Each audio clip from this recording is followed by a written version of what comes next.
Okay, got your marketing buzzword bingo sheets at the ready? So I'm here to talk about advertisers and what they want. I thought I'd start by talking about the lot of the advertiser these days.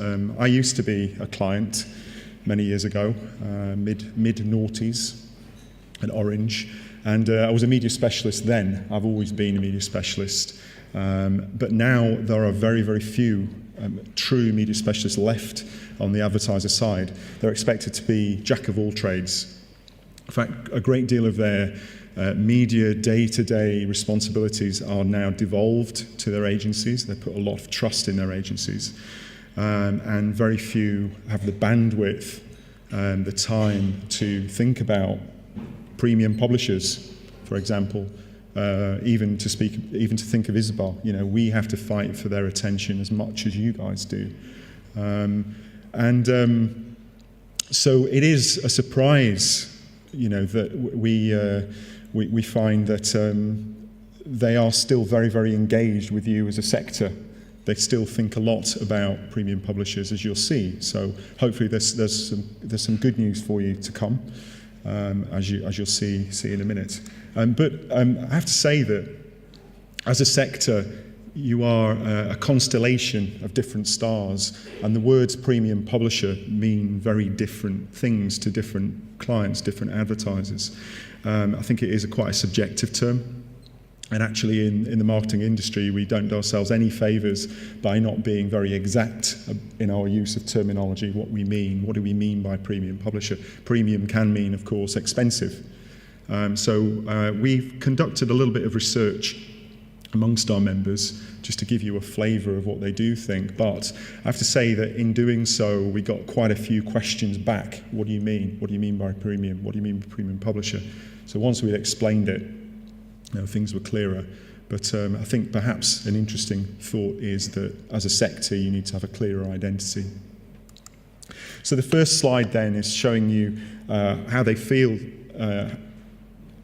about the importance of premium publishers. You can see there that getting on for 2/3 of our members still view premium publishing and publishers as reasonably or extremely important, which is great news. Great news. Looking at what they use as measures of success for digital marketing communications, you can see there that reach is still very, very important, as is obviously sales, and a number of other measures. For example, viewability is something of a hygiene factor, but still extremely important to publishers, to advertisers, to be taken into consideration in the planning and management of their communications online.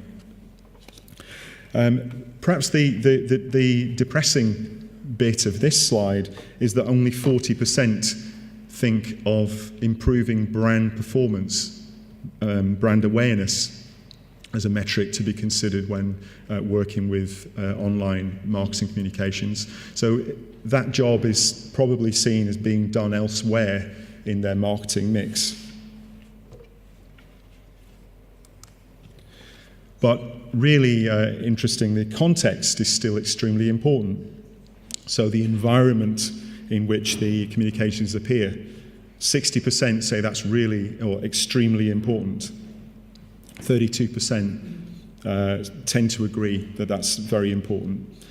The content, the editorial content, is very important.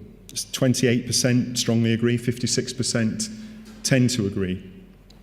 The editorial authority of the creator of the content, 8% say that's extremely important, 56% say reasonably important. So I think this is very encouraging that context is still a thing, because you do get some advertisers that say context is not important anymore. You know, it's all about the sale, it's all about CPA. It doesn't really matter where it appears, it's audience-centric. But as you can see, still quite a few of them believe that context is an important thing, and I think that's really good news for the people in this room. Just a quick look at some of the other things which our members view as important. I'm not going to talk about these very much because A, I haven't got time, and B, I believe you've probably already had sessions on some of these already. But online brand safety is still an issue. Very, very important to advertisers that the environment they advertise in is safe for their brands. It's going to enhance their brand, not detract from it. Mobile advertising is of great importance now as mobile becomes first, as many advertisers say, and you've now got a situation where 1 billion people on Facebook will view Facebook on mobile and nothing else. So it's obviously great importance. Viewability, I already mentioned. Ad fraud, serious problem, as is ad blocking, although it tends to be the publishers that suffer most. Advertisers are very much aware of it as an issue. It's very much on their radar. So talking about the constellation, as I did before, there's 2 bright shining stars within that sea of black. I'm sure you can guess what they are. I just wanted to talk about this a little bit. The digital duopoly, as they've been called, of Google and Facebook. I think this slide may even be out of date now, but we were looking at a situation of 60% of all online ad spending, all digital ad spending, going to those 2 players by the end of this year. I've seen statistics that put that figure even higher. So other questions on our survey tell us that Google, for example, is either extremely important or reasonably important. 80% of our members that respond to the survey said that Google is that important to the commercial success of their operation. Facebook somewhat less so, but still seen as of vital importance. And when they look at allocating their budgets, 100% of our members think of social networks and Facebook being the strongest of all when they're allocating their budget. Almost the same, almost 100% of them also allocate money specifically to Google. But only 60%, I say only, 60% of them think about premium publishers when they're allocating their budget. Still, that's a pretty good number, really, if you think about it. And anyway, we're told it's a complex relationship between Google and Facebook and premium publishers. It's not an either-or. Actually, Google are they're intertwined through the advertising ecosystem online. Facebook are a partner. You have instant articles, for example. So it's not a simple matter of saying that they're taking away the money. It's a complex relationship. Question is it an equitable or fair relationship? Some of you may think so. It's not for me to judge.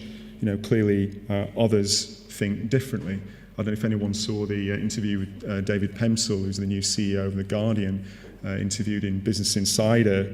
The one quote that I can remember from that article was, "It's all give and no take when it comes to that relationship," and that even though clearly there are these are proper partnerships, proper relationships, and there's certainly no intent on the part of Google and Facebook to damage publishers. It's sometimes not clear how the assistance that they give, through technology, through training and so on, how that actually impacts on the bottom line.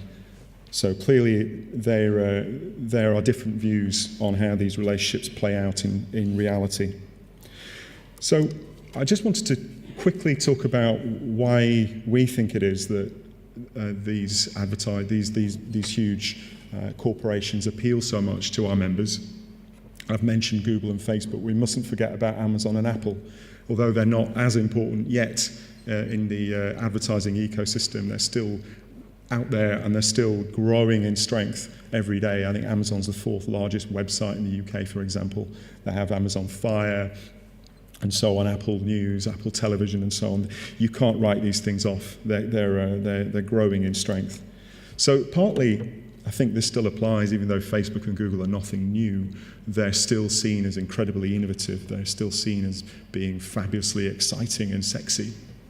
So there is a little bit of that at play when advertisers are thinking about. They're obviously consumers as well, the consumers of the products, the consumers of the services, as am I. You know, they're fabulous companies, incredibly innovative and interesting, and they're still seen as the future. You know, they're still seen as futuristic, whereas established media, legacy media, which is not such a nice way of describing it, maybe to many advertisers yesterday's story. They think they know about those, and they should focus more on things that are coming. Forgetting, of course, how important established media are, not only to their own brands, but also to their customers, who are readers of yours. But you know, I think there's also a little bit of the Messiah complex at play. Some sort of messianic quality that these companies have. So I back this up with an observation from ISBA when we run insight evenings for our members. Normally we'll get around 50 or 60 members turning up. If we do something in partnership with Google or Facebook, we'll have 120, 130, you know, standing room only. They flock to those events. And, you know, I think a lot of them are drawn to the idea of working there, perfectly honest. If you think about, you know, the reality of working in most businesses compared to what they see when they visit Google, you know, they're a very, very attractive place to work. They're drawing in a lot of the best tech brains as well. They're also performance marketing companies par excellence. It's no accident that they're so powerful in the climate that we're in now. You know, that doing business with them is fairly frictionless. It's global, which is another challenge for UK publishers. That I think for many of our members, the inclusion of Google or Facebook on the plan is something that's decided maybe in the US, and they have to work that into their local plans. And none of that would make any difference to me, to ISBA, if it weren't for the fact that it could mean the loss of many media companies, many media brands that we're used to having around. You know, it's said that newspapers may be gone by 2020, which is a terrible thought. And how many, if those bar charts keep climbing the way they are, in terms of the share of digital ad revenue, you know, how many things will be left? And it's not just publishing, it's TV, it's outdoor, all will suffer, all are suffering to an extent. But of course, you know, this is kind of an insulting chart in some ways. You're not dinosaurs. You know, you can do something about it. The dinosaurs couldn't. They could see it coming maybe, but there's nothing they could do. You can. There are things that you can do to avoid the inevitable. You know, and to be fair to Google and Facebook and others, Apple, Amazon, it's not their fault. It's not their fault. They don't mean any harm. They don't mean to cause distress and loss to their publishing community. In fact, actually, they need you. They need you. They have no content of their own. That's something that you can use. So if you don't like the idea of being dinosaurs, another one is lobster, is another analogy that's used. You know, Raymond Snoddy used this quite recently in MediaTel, the idea that slowly but surely the heat's being turned up, and like a lobster sitting in a pot, you know, you can be boiled alive before you know it. But again, you're not lobsters. You can jump out of the pot at any time, you know, if you choose to do that. So what can you do? What are the things that you could do? Because it is up to you. Advertisers are not going to change their spending patterns unless you give them solid business reasons to do so. I had a member, actually an American member, not a member of ours, an ANA member, I talked to last week that said, you know, it's very, very difficult to walk away from a network that has over 1 billion people, and you kind of get what he means. So what can you do? Well, you can do lots of things. I think one of the things you can do before I get to this slide is think about why they are so successful and think about what you can do to emulate that. So how much easier can you make it for them to do business? How can you make yourselves more global than you are? What alliances could you strike? Remember the issues that our members care about: fraud, viewability, brand safety, and so on. What can you do to make sure that you do everything in your power to take those barriers away?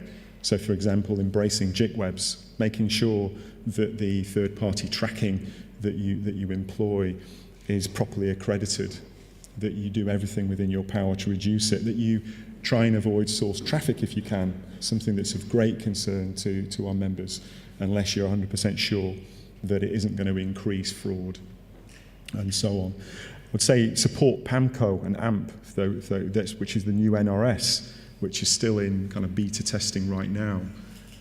For sure, it's a new research source, and there are going to be winners and losers initially. And by the time it settles down, maybe things are similar to what they were with NRS, I don't know. But the advantage you have is that you have third-party verification. Some of your rivals don't, you know. I would say great to see so many of you here today. Do everything in your power to support the AOP. Make it as strong as it can be, because it's a good rallying place for you, and together you're stronger than you are when you're on your own.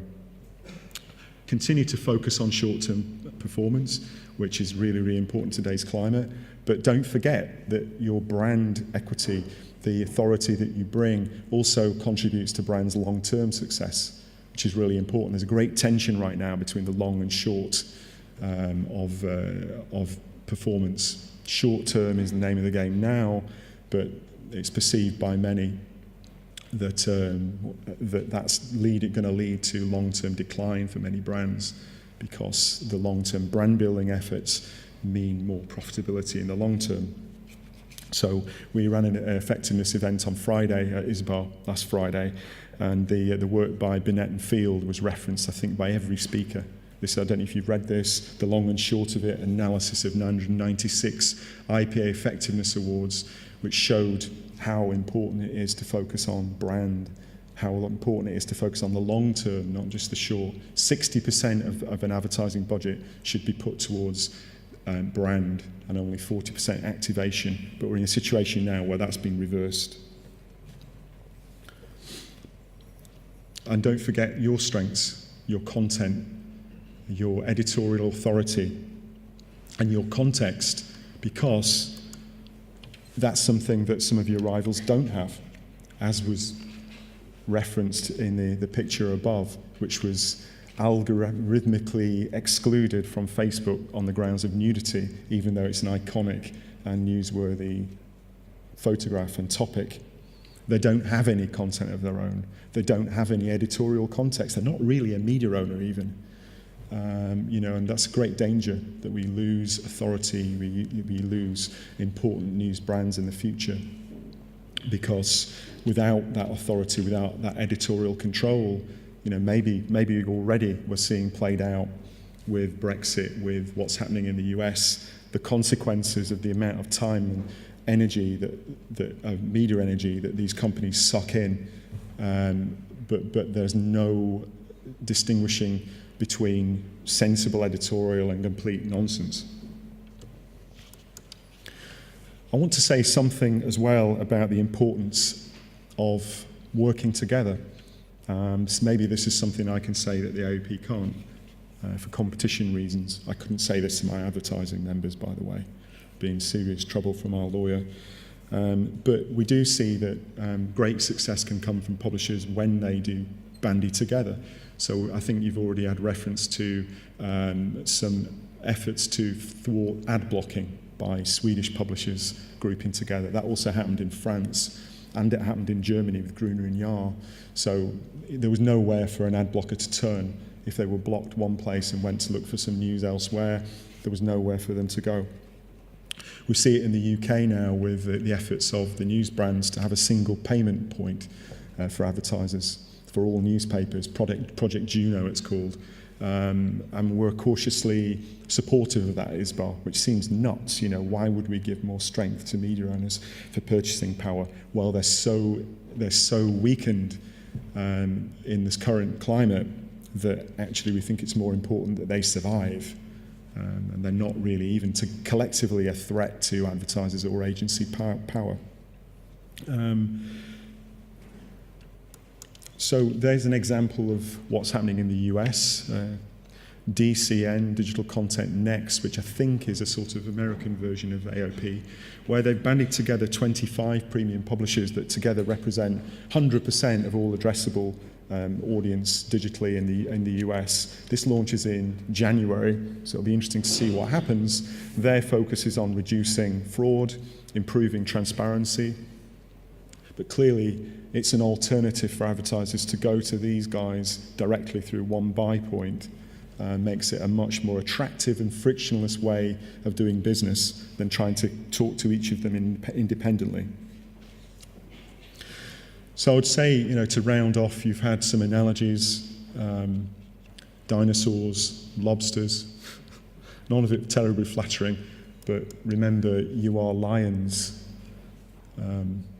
Thank you very much.